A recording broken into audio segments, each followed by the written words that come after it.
Pimpinan yang saya hormati setelah sidang dewan yang saya hormati, Herman Hairon A544, daerah pemilihan Jawa Barat 8. Pertama, tentu saya ingin juga menyuarakan aspirasi masyarakat terkait dengan harga-harga bahan pokok. Memang akhir-akhir ini menjelang Ramadan dan Idul Fitri ada kenaikan yang cukup signifikan. Oleh karenanya saya meminta pemerintah untuk memberikan perhatian khusus terhadap harga-harga pangan. Oleh karenanya mohon nanti pimpinan dapat memberikan atau meneruskan terhadap aspirasi ini kepada pemerintah. Yang kedua, terkait dengan hak angket. Saya kira hak angket kita paham semua bahwa ini adalah hak konstitusional kita. Namun apa sesungguhnya yang akan kita angketkan?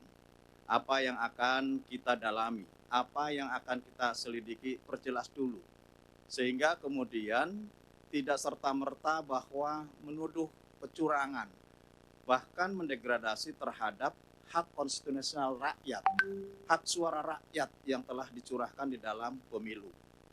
Kalau brutalnya brutal di mana gitu. Karena ini yang harus didudukan kembali supaya tidak ada informasi yang bias kepada masyarakat. Oleh karenanya saya berpikir bahwa untuk persoalan ini ajukan saja hak angket apa isinya, dan tentu itu yang nanti akan kita bahas bersama. Tidak perlu membangun wacana-wacana kecurangan dan lain sebagainya. Ini adalah pemilu yang tentu juga menjadi tugas kita bersama untuk mengawal, untuk mengawasi, dan bahkan dalam perhitungan ini ya tentu kita bagaimana untuk bisa menuntaskan setuntas-tuntasnya dengan batas waktu yang telah ditetapkan. Jika ada hal lain, saya kira tugas konstitusional bisa digunakan. Namun tentu kita harus juga memperjelas kepada publik. Jangan sampai kemudian publik betul-betul tidak mendapatkan informasi yang sebenar-benarnya. Ini penting, karena DPR adalah bagian daripada pengambil keputusan di dalam pelaksanaan pemilu. Yang ketiga, terkait dengan makan siang gratis, saya juga aneh, karena saya sendiri ikut di dalam pembahasan di internal. Makan siang gratis ini belum ditetapkan anggarannya dari mana. Dan tentu belum ditetapkan cantolannya ke mana. Karena juga perhitungan suara masih berlangsung. Presiden belum ditetapkan. Dan tentu juga dalam perjalanannya, kalau kemudian ada piloting yang sedang dilaksanakan, ya ini adalah merupakan bagian inisiatif. Misalkan kemarin yang dilaksanakan di Tangerang. Adapun kemudian pencantolan anggaran terhadap BOS, ini belum ada keputusan menurut saya.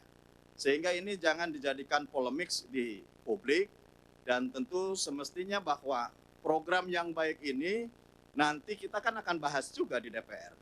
Perspektif dalam pembahasan anggaran-anggaran di pemerintahan juga akan dibahas di DPR.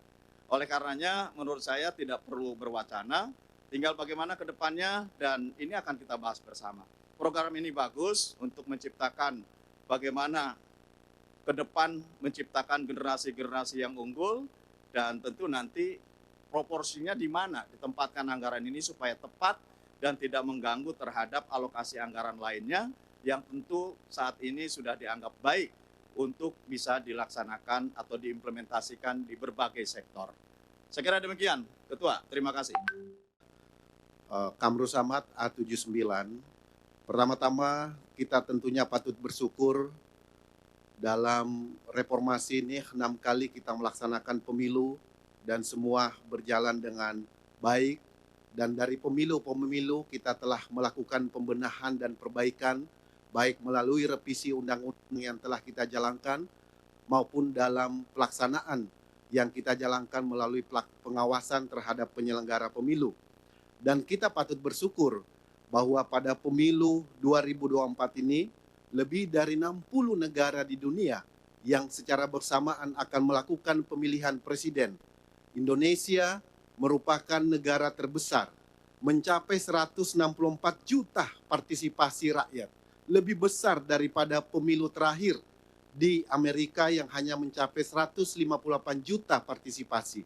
Ini menunjukkan bahwa Indonesia sebagai negara demokrasi terbesar di dunia telah mampu memberikan ruang konstitusional kepada rakyat Indonesia untuk menggunakan haknya.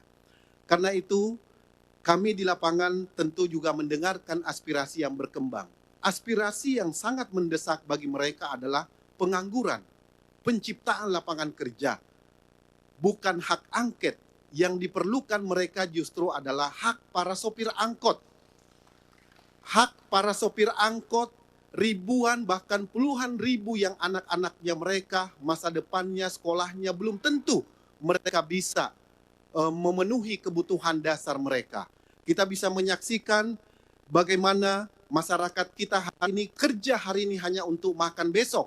Bahkan kalau mereka sakit hari ini maka besok dia harus utang di warung. Inilah aspirasi yang sangat mendesak, yaitu menciptakan lapangan pekerjaan.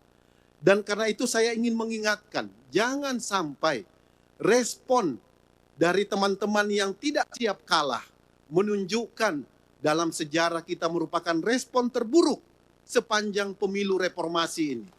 Kenapa demikian? Karena belum menggunakan instrumen hukum yang telah digunakan, disiapkan, disediakan oleh undang-undang, sudah menuduh pemilu ini curang. Ini berbahaya sekali bagi kelangsungan demokrasi kita dan masa depan bangsa kita ke depan.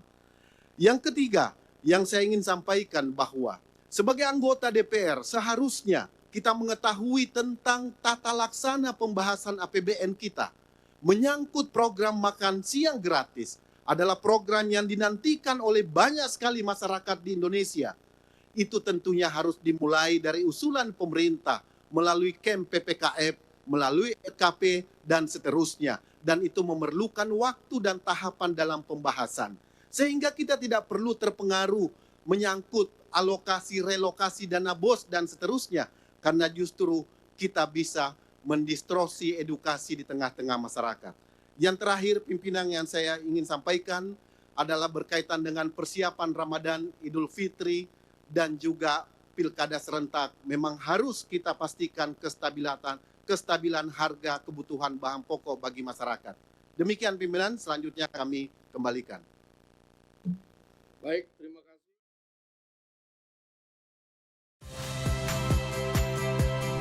Saya Odin Fridianto. Saksikan terus program-program Kompas TV melalui siaran digital, pay TV, dan media streaming lainnya. Kompas TV, independen, terpercaya.